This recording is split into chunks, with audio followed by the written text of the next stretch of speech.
Jaya Radha Madhava Kunja Bihari Jaya Radha Kunja Bihari Jaya Radha Madhava Kunja Bihari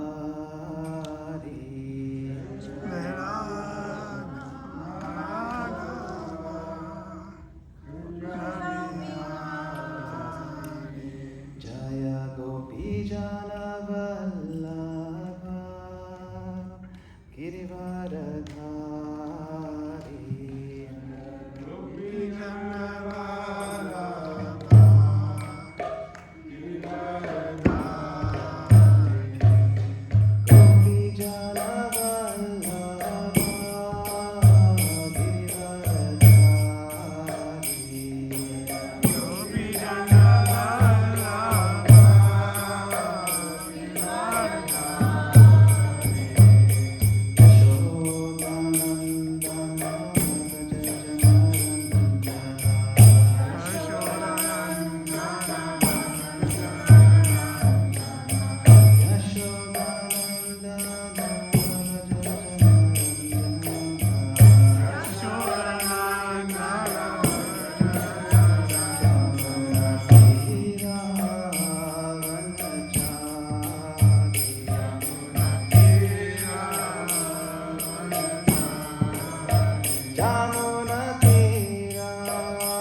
Reading from Srimad Bhagavatam.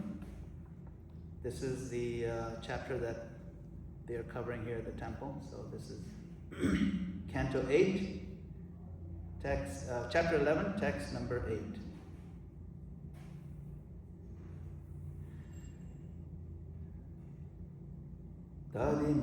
Tadidam kalarashanam Jagat Pashyanti Suraya Na hrisyanti na shochanti tatra yuyam pandita tadidam kalarashanam jagat pashyanti suraya na hrisyanti na shochanti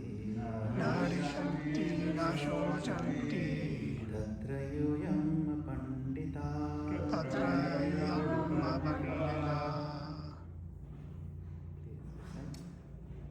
Taridam kalarashanam tadidam kalarashanam jagat pashyanti suraya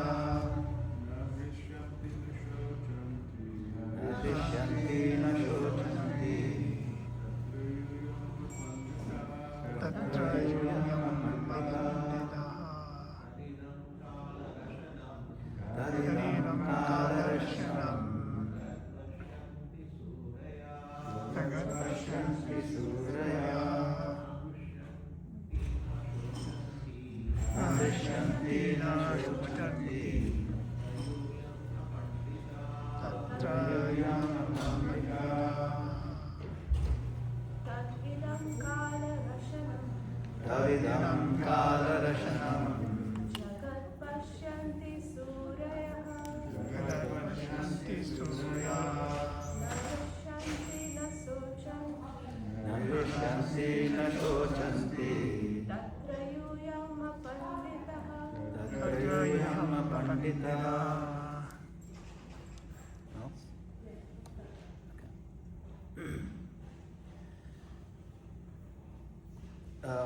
Translation and purport by His Divine Grace A.C. Bhaktivedanta Swami Srila Prabhupada ki. Seeing the movements of time, those who are cognizant of the real truth neither rejoice nor lament for different circumstances. Therefore, because you are jubilant due to your victory, you should be considered not very learned. Just some background. This is Indra is just defeated Bali. This is well before the whole Vamandev pastime. This is right after the churning of the ocean pastime. The Indra and the demigods become very powerful, and they defeated Bali Maharaj. And Indra is basically gloating. And he's like, don't look like you understand how things work. Bali Maharaj. So the Lord. Bali Maharaj knew that Indra, king of heaven, was extremely powerful. Certainly more powerful than he himself. Nonetheless, Bali Maharaj challenged Indra by saying that Indra was not a very learned person. In Bhagavad Gita 2:11, Krishna rebuked Arjuna by saying, Ashocyanam Ashocasvam, Lagyavadam Chapashase, Gatasam Gatasishcha, Nanushochanti Paramita. While speaking learned words, you are mourning for what is not worthy of grief. Those who are wise lament neither for the living nor for the dead. Thus, as Krishna challenged Arjuna by saying that he was not a Pandita or a learned person, Bali Maharaj also challenged King Indra and his associates. In this material world, everything happens under the influence of time. Consequently, for a learned person who sees how things are taking place, there is no question of being sorry or happy because of the waves of material time. After all, since we are being carried away by these waves, what is the meaning of being jubilant or morose? One who is fully conversant with the laws of nature is never jubilant or morose because of nature's activities. In Bhagavad Gita 2:14, Krishna advises that one be tolerant. Following this advice of Krishna's, one should not be morose or unhappy because of circumstantial changes. This is a symptom of a devotee. A devotee carries out his duty in Krishna consciousness and is never unhappy in awkward circumstances. He has full faith that in such circumstances, Krishna protects his devotee. Therefore, a devotee never deviates from his prescribed duty of devotional service. The material qualities of jubilation and moroseness are present even in the demigods, who are very highly situated in the upper planetary system. Therefore, when one is undisturbed by the so-called favorable and unfavorable circumstances of this world, he should be understood to be Brahma-bhuta, or self-realized, as stated in Bhagavad Gita 1854. Brahma-bhuta prasannatma na shochati na kamshati. One who is transcendentally situated at once realizes the Supreme Brahman and becomes fully joyful. When one is undisturbed by material circumstances, he should be understood to be on the transcendental stage, above the reactions of the three modes of material nature. Om Jnana-timirandasya Jnananjana Shalakaya Chakshurunmilitam Yena Tasmai Shri Gurave. I was born in the darkest of ignorance. Of my obeisances, the lotus feet of my spiritual masters opened my darkened eyes and filled my heart with transcendental knowledge. I further offer my obeisances to all of you assembled Vaishnavas and seek your blessings that I may reach Srimad Bhagavatam with you.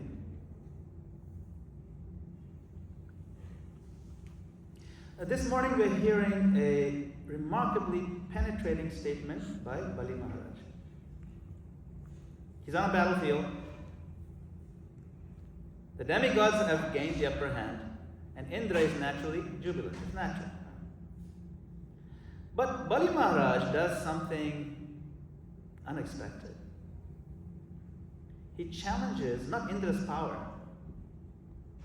but Indra's vision. The vision is problematic.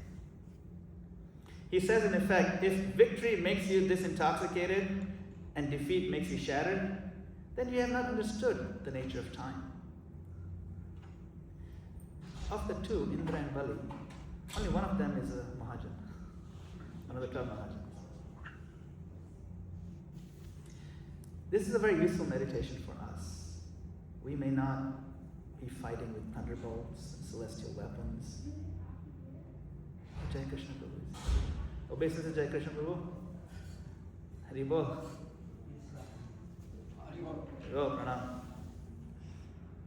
Yeah, we don't fight with thunderbolts, celestial weapons. Maybe Mataji does, but most of us.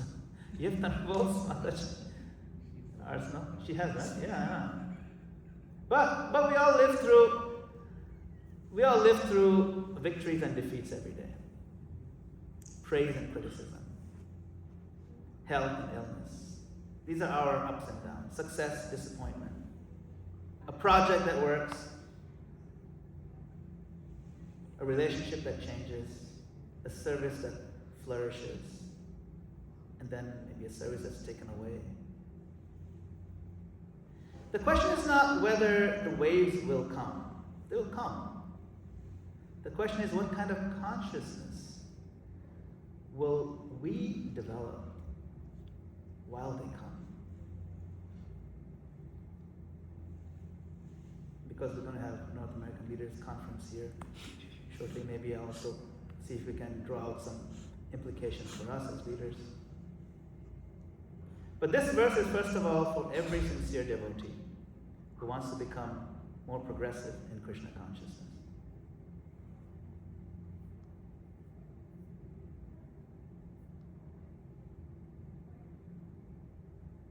Okay, next one is working. Yeah, okay. Let's look closely at the Sanskrit.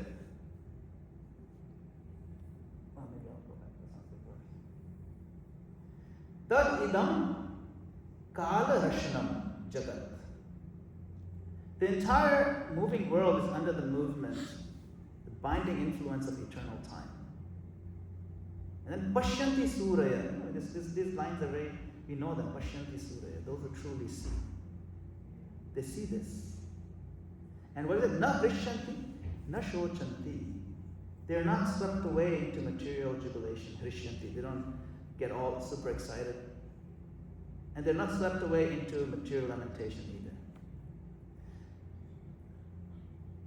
Then Bali says something almost provocative. He says, Tatra yuyam apandita. So in this respect, Indra, you are not very learned. Why? Not because Indra lacks information. Indra has access to all the information.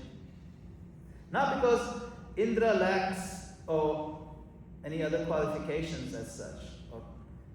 He is extraordinarily qualified. He has power. He has a great deal of intelligence. His position. He has celestial resources, massive resources at his command. But spiritual learning, this Pandita aspect, is measured by vision. What do I see when circumstances change? This is why this verse is so sharp. We usually think spiritual immaturity is revealed when something goes wrong and we collapse. Normally, you're not strong enough spiritually, so you're collapsing. But Bali Maharaj is showing something else, that it can also be revealed when something goes right and we become inflated. Defeat can make me forget Krishna, but victory can also make me forget Krishna. Both are tests of vision.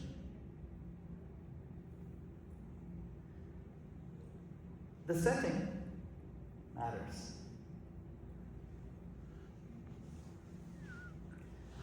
Bali Maharaj is not giving this teaching from a comfortable chair. After everything has gone his way, he is speaking while the fortunes of battle have turned against him. That gives his words weight. Externally, Indra has the advantage. Internally, Bali Maharaj is demonstrating a deeper advantage. What is that? Perspective. This is one of the recurring surprises of the Srimad Bhagavatam. Bhagavatam is constantly shattering our stereotypical understanding. Demons are like this, demigods are like this. These kind of people are like, no, don't categorize people based on that. Categorize them based on their vision. The surprise of the Bhagavatam. Material position and spiritual position do not always move together. Someone may be externally losing and internally growing. Someone may be externally winning and internally becoming careless.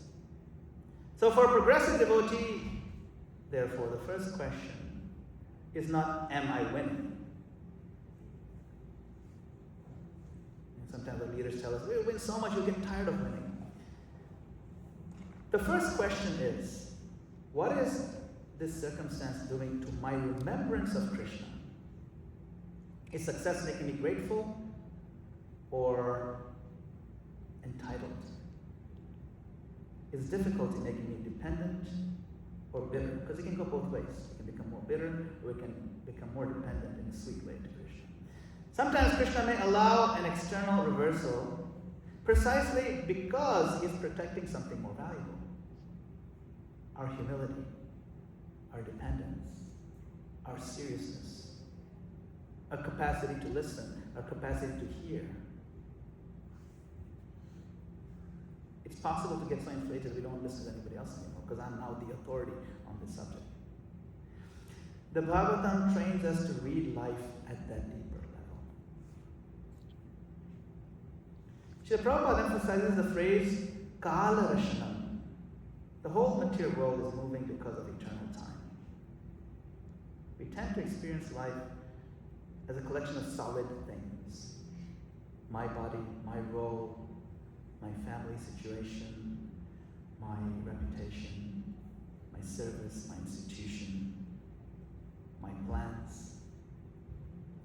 Bhagavatam says, look again! Everything is in motion. Constant motion. Everything will be gone. Everything will change. Time is the current underneath the waves. See, the waves are there. The wave rises and we call it success. The wave falls and we call it defeat. We call it failure. But the current beneath, which you can't see, is moving them all. That's the current of time. Now, of course, this doesn't mean nothing matters. This Vaishnava philosophy is not this nihilism or like everything is zero. No. Service matters enormously. Relationships matter. Decisions that we make, they matter. Dharma matters. But their value comes from their connection with Krishna, not from their apparent permanence. If I demand permanence from what Krishna has designed to be temporary, then I'm setting myself up for suffering. I create suffering in my own mind. But if I use temporary things in eternal service, then the same changing world becomes spiritually fruitful for us. The progressive devotee learns to hold responsibilities firmly. You hold your responsibilities firmly, but you hold the position lightly. We take service seriously. Whenever I say seriously, my phone wakes up.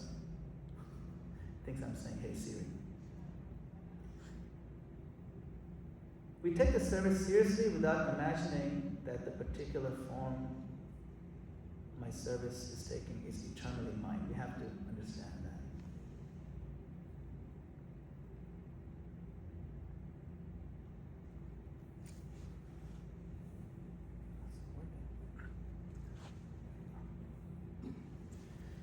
Na hrisyanti, na shochanti. Neither material jubilation nor material lamentation. Notice that Prabhupada puts both on the same spectrum. We normally regard lamentation as a problem, but jubilation as harmless. It's okay, be excited, nothing wrong. Yet both can be forms of forgetfulness. Material jubilation says, I did it, I deserve it. Now I'm secure. And then material lamentation says, why me, God? Everything is ruined. Krishna, you've forgotten me. I'm trying to serve you and just you're kicking me around.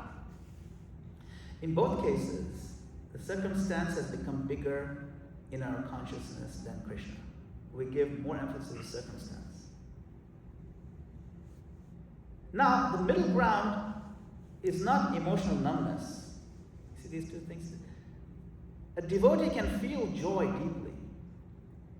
A devotee can grieve sincerely deeply. Bhakti is full of emotion. We're not emotionless beings. The issue is whether emotion disconnects us from truth and duty. Because it can have that tendency if you're not firmly planted with perspective. Spiritual steadiness means that in gain, I become grateful, and in loss, I remain faithful. Grateful and faithful. In gain, I can ask, how can this be offered? How can I offer this? And in loss, I ask what service remains. This is different from suppressing emotion. It's giving our emotion a Krishna conscious center. Prabhupada connects Bali's words directly with Krishna's first rebuke of Arjuna. In Bhagavad Gita, Arjuna is speaking very intelligently. He's making a very good case, actually. His arguments are sophisticated. Krishna doesn't say that his sentences are foolish. He says you're speaking learned words. He didn't say your words are moronic. He says they're learned words. But your vision is not aligned with the truly learned person. Na anushochanti pandita. So that distinction is extremely important for those of us who have been practicing for some years. We can accumulate a large vocabulary of Krishna consciousness. We tend to get really ahead of ourselves in the theory. We can quote verses. We can explain Siddhanta. Recognize philosophical mistakes when someone is saying something wrong. But the Bhagavatam keeps asking us a more uncomfortable question. When life presses me, do I see according to what I know? Do I see? So progress, what is this progress in spiritual life? Progress is a shrinking of the distance between our philosophy and our reflexes, our knee-jerk reaction. Is our philosophy part of our muscle memory? Or is it still in the theory part of my brain? What happens when I'm criticized? Like, what is my knee-jerk reaction?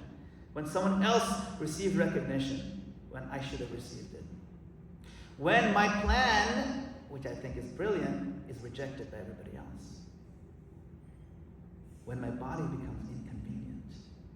When a devotee disappoints me. What is my knee-jerk reaction? The reaction itself becomes a diagnostic. Not a reason for self-condemnation, but information. Here is where my realization has to deepen. Don't need to make a big deal of it, but we can evaluate. Prabhupada then brings us to 214.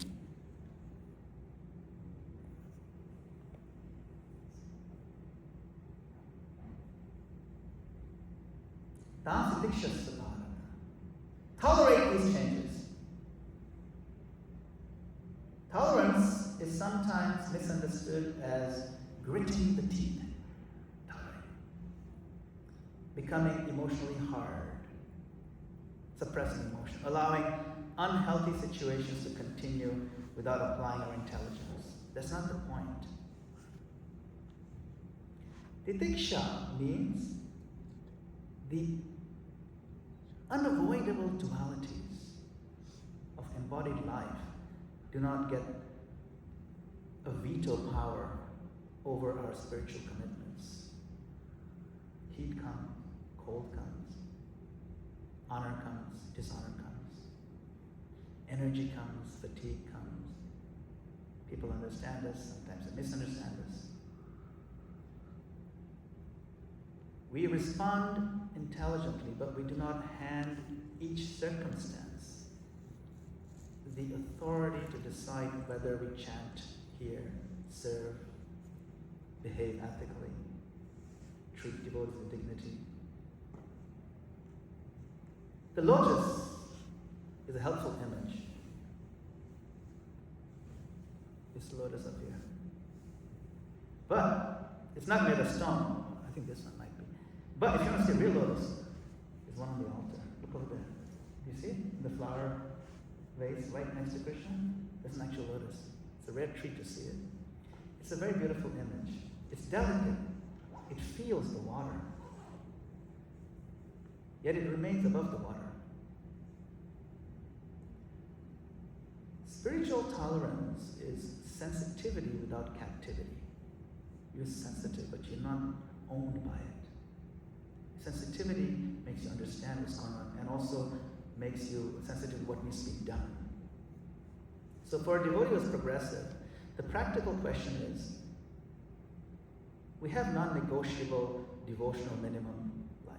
What is that non-negotiable devotional minimum life when life is difficult? My japa, my hearing, my service attitude. I never want to lose my service attitude. My refusal to retaliate. My constant willingness to seek good counsel. I never want to lose these things. These are non-negotiable treasures. Titiksha is strength without hardness. It protects the continuity of our devotional service.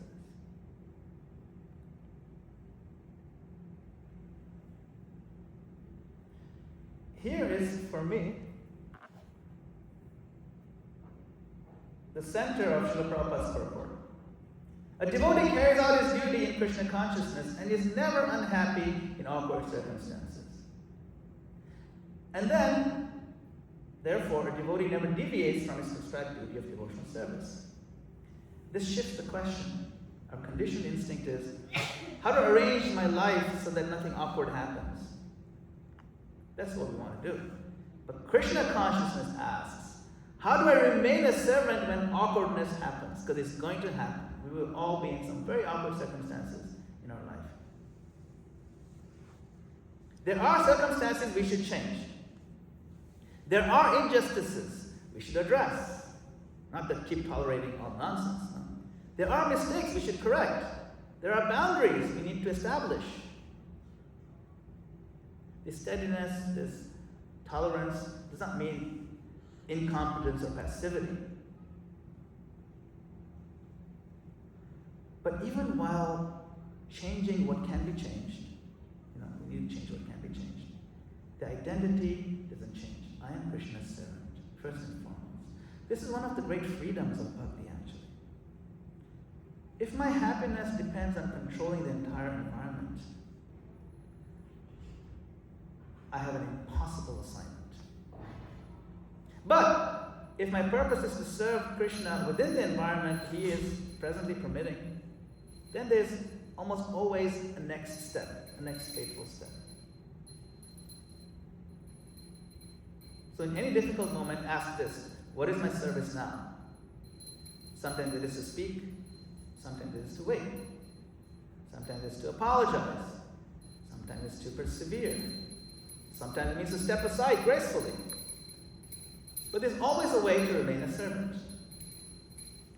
And that's the flexibility of Krishna consciousness. It gives you a depth. Prabhupada says that the devotee has full faith in such circumstances. Krishna protects the devotee. Now, we should be careful how we hear the word protection. What does that mean, Krishna protects me? He didn't seem to protect me last week. Sometimes we unconsciously translate it to mean Krishna will preserve my preferred outcome. That's what protection means. Or my health will recover exactly as I want. My project will succeed exactly as I envision it. My reputation will be restored. My position will remain. But the Bhagavatam itself does not allow that shallow definition. Prahlad was protected, yet he was tortured. What kind of protection is that? The Pandavas were protected, yet they were exiled. That was tough. Bali Maharaj was protected, yet he lost all the three worlds.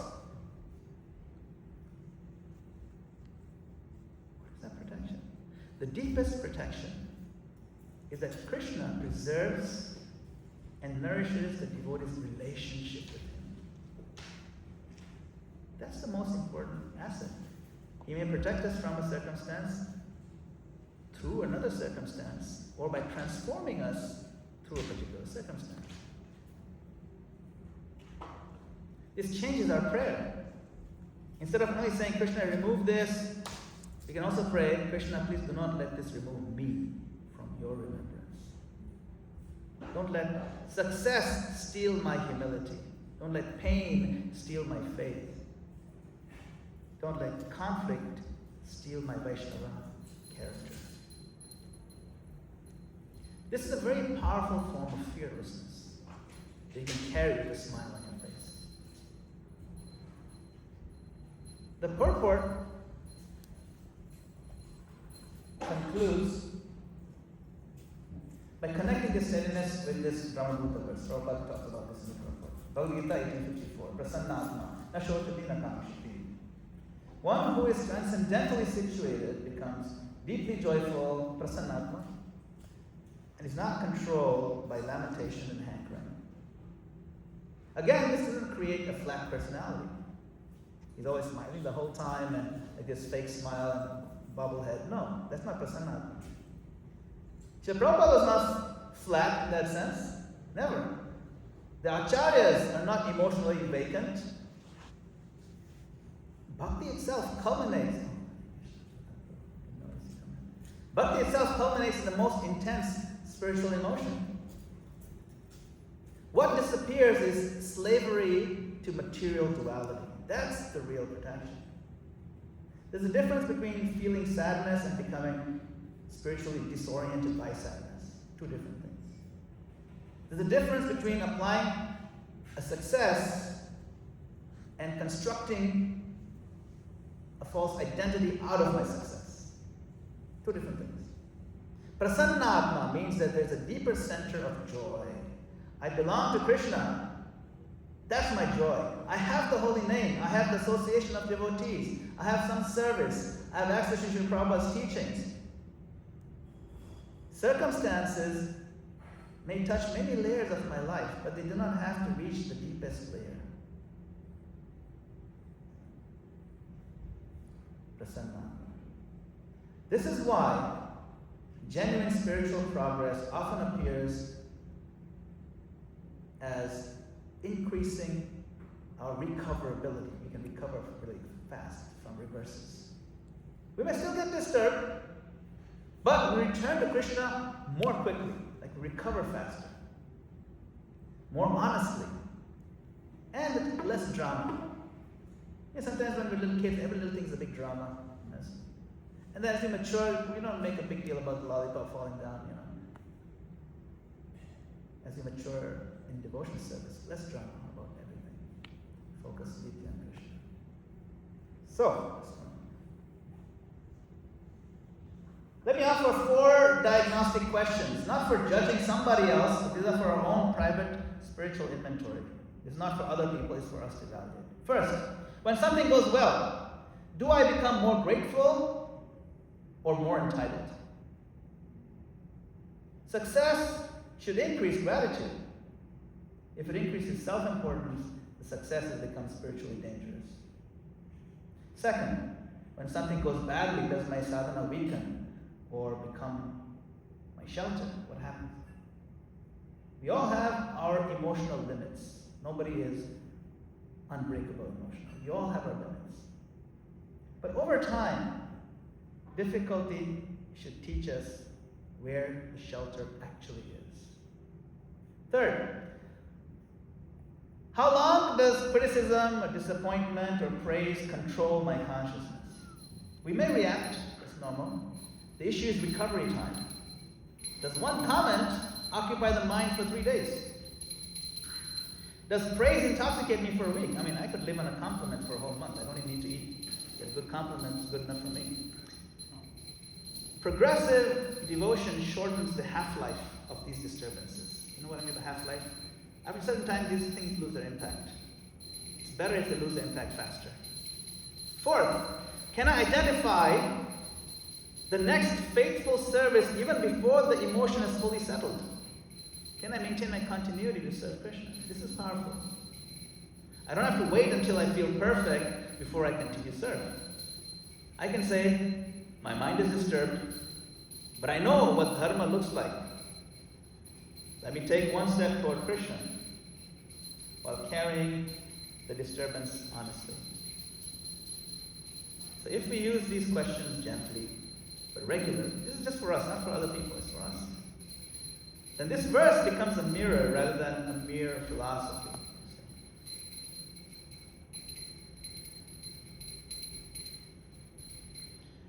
Since we're having the North American Leaders Conference,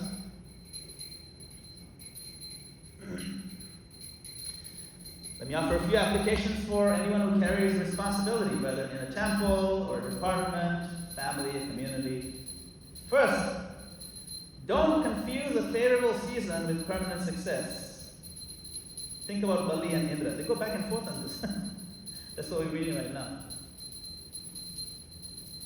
Attendance rises, donations increase, we raised $1 bazillion, a project gets attention. Wonderful! Be grateful. Learn from it.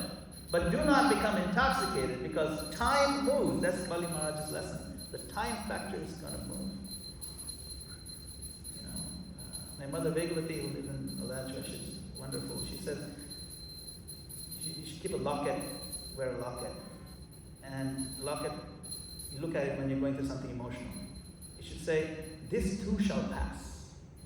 Whether it's something very exciting, look at it. Don't get too excited. Whether it's something very shattering, look at this too shall pass. So everything will pass. Time moves.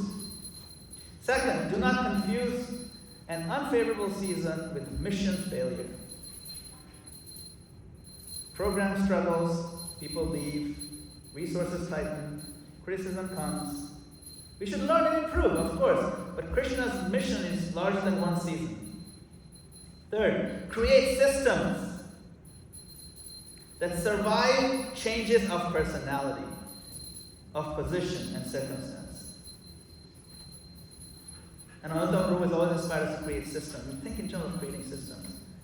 Because they will weather the ups and downs of personalities and all those kind of things.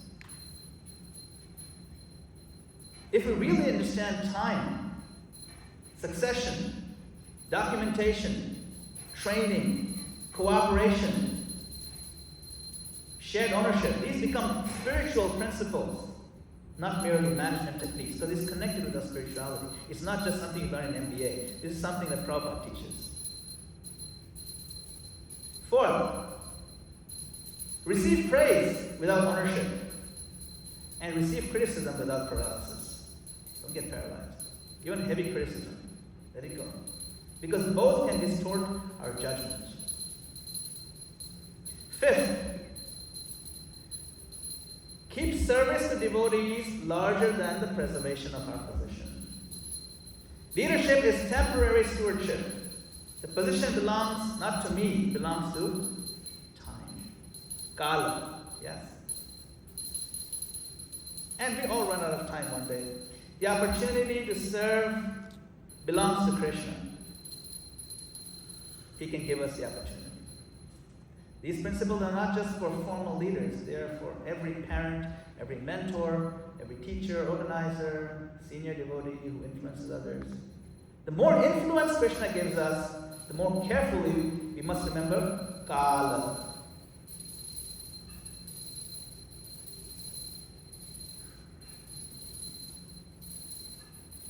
So I want to make this class very practical. For the next 24 hours, try one small exercise whenever you notice a rise or fall in circumstance. First, notice it. Maybe someone praises you. Maybe an email disappoints you. Maybe a plan succeeds. Maybe somebody ignores your contribution. Maybe your body feels unusually good or unusually difficult. Second, name it. Quietly say, this is a wave of time. Recognize it. Not to dismiss it, but to place it in context. This is real, but it is moving. It's moving. Third, offer it. Krishna says, Krishna, this circumstance is yours, my Lord. Please show me what it is meant to teach me. Please protect my remembrance. And fourth, ask, what is my service now? Not tomorrow, not after everybody else changes, not after my mind becomes perfectly peaceful. What is one faithful action now, even in the midst of my disturbance? And then we act. Chant the next round attentively. Send the respectful reply. Apologize. Thank someone. Finish the service. Ask for counsel. And rest if rest is actually required. Sometimes we just don't rest enough. But do something that confirms this, that I am not merely a passenger on the wave, I am Krishna's servant within that wave. That Krishna's service makes everything relevant and worth it. So if you practice this, then Kala stops being only a frightening force. Time becomes a teacher that repeatedly returns us to what is eternal.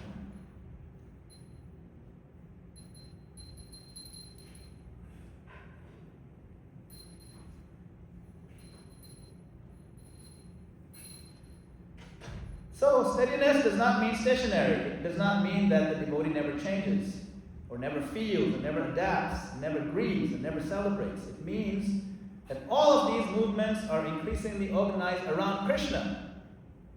A progressive devotee is not someone whom fewer waves come. Often more responsibility brings more waves. A progressive devotee is someone who increasingly learns to use every wave to move toward Krishna. Success becomes gratitude. Loss becomes dependence. Change becomes remembrance. And duty becomes offering. Even our disturbances can become teachers because they show us exactly where attachment is hiding. This is why Bali Maharaj is so compelling. He's losing a battle, but he's not losing the lesson. Indra is winning the battle, but Bali warns him, don't lose the lesson in your victory, my dear Indra. And that may be one of the most important prayers we can make. Krishna, whatever you give, whatever you take, whatever changes by the force of time, please do not let me lose the lesson. And please do not let me lose my service attitude. And last slide. Let us conclude with 3 sentences that we can carry with us. When something rises or falls, it's a wave of time. When the wave feels overwhelming, we understand that my relationship with Krishna is deeper than this particular circumstance. And then, what is my service now? So Bali Maharaj tells Indra the real learning is revealed by how we see the movements of time. Srila Prabhupada tells us the symptom of a devotee is that awkward circumstances do not make us abandon our devotional duty. Krishna tells Arjuna, tolerate the dualities. Become situated beyond lamentation, hankering, and act. So may we become devotees whose knowledge gradually becomes vision, whose vision gradually becomes steadiness, and whose steadiness makes us more available for loving service. May success make us humble. May difficulty make us dependent. May time make us wise. And every circumstance bring us closer to Krishna. And for all the leaders gathering over the coming days to serve Srila Prabhupada's mission through leadership, may we remember that our positions are temporary, our opportunities are temporary, but the chance to serve Krishna and his devotees is eternally meaningful. Hare Krishna, Srila Prabhupada ki jai. Thanks very much for your kind attention, valuable time. Hare Krishna. So that's 45 minutes. Don't know what time we end. What time do we end? About now, right? Yes, 45-minute class. Okay. Hare Krishna. Unless someone has some comments or questions. I have a question. Yes. So, really nice, powerful class. Things I've been thinking a little bit about, and I very much appreciate the comment, don't let the circumstance be larger than Krishna. You know, Krishna's bigger than all of it. But you know, as I was thinking, as I was listening to you, and I've been reflecting on this issue overall, I'm really struck with how often, I'll speak from the individual, I'm not willing. You know, all of these things that you're describing, yes, we know them, we understand them, sometimes we show up and we do them anyway. But underneath, you know, to really surrender, to really say, what is my service now, and show up steadily, comes, it seems to me, from a place of willingness. So what thoughts do you have about how we can exercise that act of will? Sorry, say the last part. So, The question. what I'm reflecting on is how do we engage so that we can actually express as an act of will in all of these situations, not just intellectually, not just saying, okay, I know I need to get there, yes, it makes sense, yes, I want to live into this, I'm trying every day, but how do we really expand that willingness? You know, Bhakti Tirtha Swami often said, it's a scary prayer, let my will be thy will. You know, very scary prayer, but a very powerful prayer the more I think about it. So how do we, what are your thoughts about willingness and how we engage there so that the choices that we're making every single time make sense, that we just keep doing it? Yes, thank you very much. That's a great question. How do we get into a space where it's really our will, or change our will to the point where we're actually willing to do it rather than maybe dragging ourselves to do it?